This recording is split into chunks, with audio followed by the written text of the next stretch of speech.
Welcome to YOUCANIC. Today here in YOUCANIC we're going to go over how you would adjust your mirrors, your side mirrors on your Kia Forte of a 2019.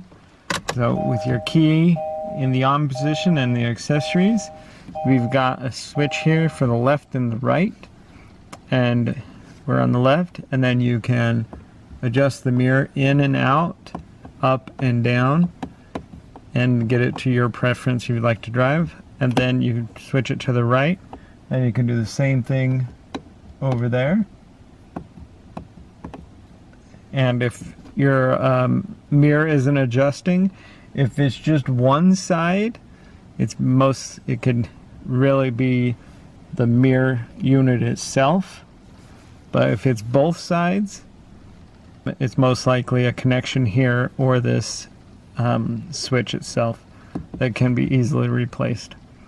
So thanks for watching YOUCANIC, where you can be the mechanic.